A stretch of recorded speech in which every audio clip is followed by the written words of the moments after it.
Hello everyone and welcome back. My name is Mr. Kovault, and in this video I'm going to be going over another example problem of gas stoichiometry. So let's get into this.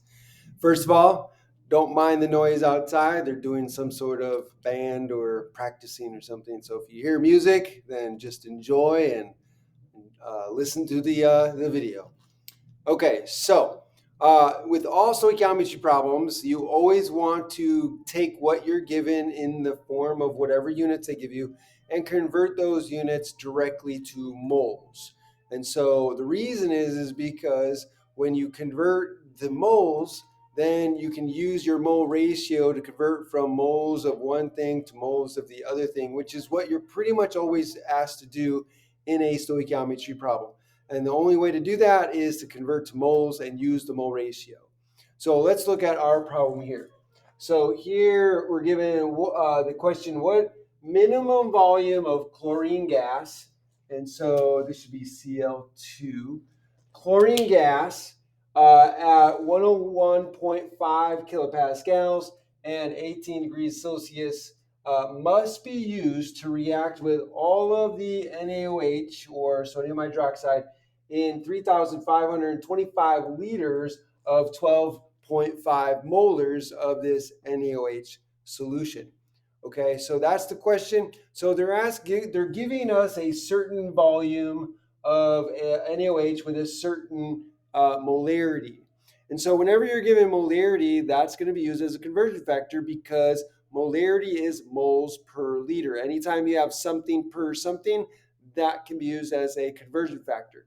So where are we in this problem? Where are we going to start? Well, here's our roadmap. Here's the main highway, right? Grams to grams would be the main highway. And these are like side roads that we need to use to get onto the highway, get off of the highway, right? So where are we on this highway? So we're at volume of, liquid, and they're giving us liters. So we're right here on the highway. So we're actually on a side street. We're going to get onto the highway. We're going to merge on the highway by converting to moles. So we need to get liters to moles, and we're going to use the molarity to do that. So let's go ahead and get started. So we have 35, 25 liters of the NaOH solution. So that NaOH solution, and we're going to put that over 1. And then finally, or next, we're going to use the molarity that they give us to convert the liters to moles. So this is 12.5 moles per liter. So 1 liter of the NaOH solution goes on the bottom, and oops, that should be 12. So 12.5 moles, not molar, moles. So that's going to be moles of NaOH. I told you there was music. So NaOH solution cancels out. Liters of the NaOH solution cancels out. And that leaves us moles of NaOH on the top. Now that we have moles, we can use our mole ratio to convert from moles of one to moles of the other. But we need an equation. We need a balanced equation. So I need to add that. So we have the reaction that we're given is Cl2. Let me move this down here. So we have Cl2 plus, give me a moment. And there's our equation right here. And so we need a mole ratio between moles of NaOH and moles of the Cl2 gas, chlorine gas that they're asking for, because they want what minimum volume of Cl2 gas. So we need to get the Cl2 gas. We've got NaOH, so we need to go from moles of NaOH to moles of Cl2 gas. So here's our Cl2 gas. We have a 1 coefficient, and we have 2 NaOH aqueous, so it's a 2-to-1 ratio. So we're going to use that ratio to convert to chlorine gas. So since I have moles of NaOH on the top, I'm going to put 2 moles of NaOH on the bottom. 2 moles oops, let me fix that. NaOH. So we got our moles of NaOH. And now we're going to put on top the moles of chlorine. So we have 1 mole of chlorine gas. So that's going to be 1 mole of Cl2. So moles of NaOH cancel out. Now we have moles of Cl2. So we're here, moles 2. So moles of substance 2, that's our Cl2 gas. Now what do we need to do? So we need to convert to whatever unit they're asking for. They say a minimum volume. They don't give us a volume. So we'll just say liters. That'll cut down the number of conversions we need to do.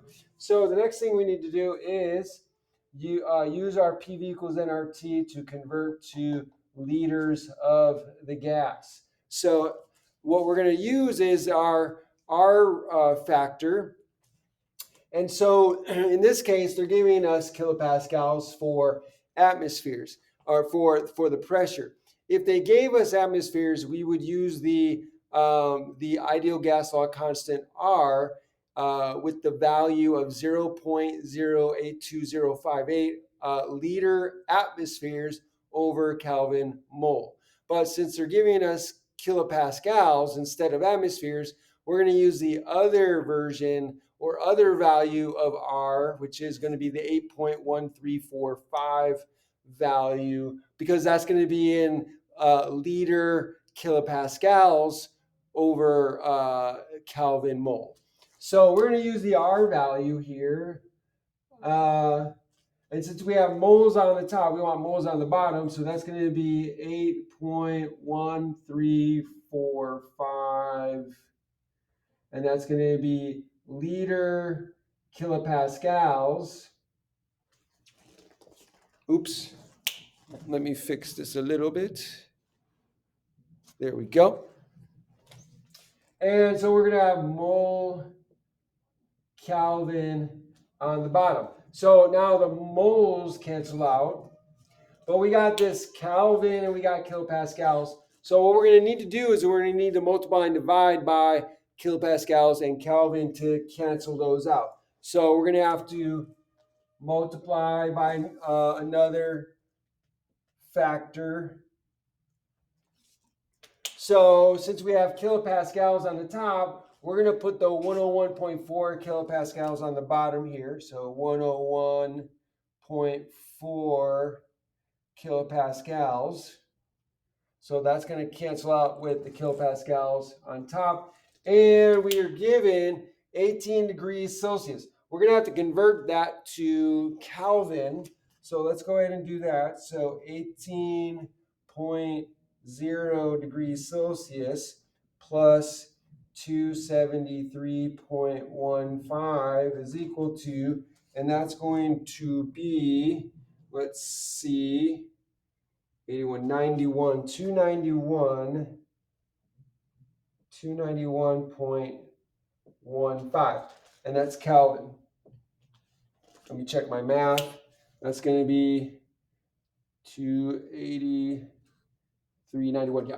Okay, so here, now for the sig figs, the digits we have to remember here is when you're adding and subtracting the number of sig figs or the number of digits you want to keep in your answer that are significant is going to be dependent upon the decimal places, not sig figs. So how many digits am I allowed to keep here? Well, it's going to depend on the least number of decimal places. So this one and this number ends at the hundredths place. This one ends at the tenths place. So your answer can only be as precise as the least precise answer. And this is the least precise. This has only 1 decimal place. So it's going to be 1 decimal place here. So we're going to put a line under the 1 to remind ourselves that that is the last digit of significance. And so we're going to keep the 5 because it's always good to keep at least one extra digit. to avoid any rounding errors, because we're going to use this in a calculation like right now. So this value is going to go right here to 91.15. We're going to put a line under there to remind ourselves that that is the last significant digit. And so this is going to be Kelvin. So Kelvin on top cancels out with Kelvin on the bottom over here. And so the last digit is liters. So now we have liters of chlorine. And so now we got our answer. We got volume of chlorine gas. So all we need to do is multiply by everything on the top and divide by everything on the bottom. And when we do that, we get an answer that is 5.14575. So that's going to be 1.54. What was it again? Oops, 5.1. Oops. 5.14575. 4575. There's more digits. Times 10 to the fifth, and that's going to be liters of chlorine gas. Now, there's more digits here, but we'll ignore those. This is enough. So for those of you interested in sig figs, we got to determine how many sig figs we're allowed to have here. And so remember, the rule when you're multiplying and dividing is that the answer should have the same number of sig figs as the measurement with the least number of sig figs. So let's count the number of sig figs. So here we have 4 sig figs. Here we have 3 sig figs. This is exact, so we can ignore the mole ratio. This has 5 sig figs. This has 5 sig figs, or actually 4 sig figs since it's underlined, so that's 4 sig figs, and that's and this has 4 sig figs. So the least number of sig figs is 3. So our answer should only have 3 sig figs. So we have 1, 2, 3. We're going to cut off after there. There's a 5, so we got to round that to a 5. So the answer finally is 5.15 times 10 to the fifth liters of chlorine gas. And that, ladies and gentlemen, is how you do stoichiometry with gas problems. So if this video helped you in any way, if you enjoyed this video, then please like the video, share the video with your friends, hit that like button. Excuse me. Also, make sure you subscribe to my channel. If you do, make sure that you also click on that bell, the notification bell. And when you do that, click on all so you can be notified by all the videos I put out.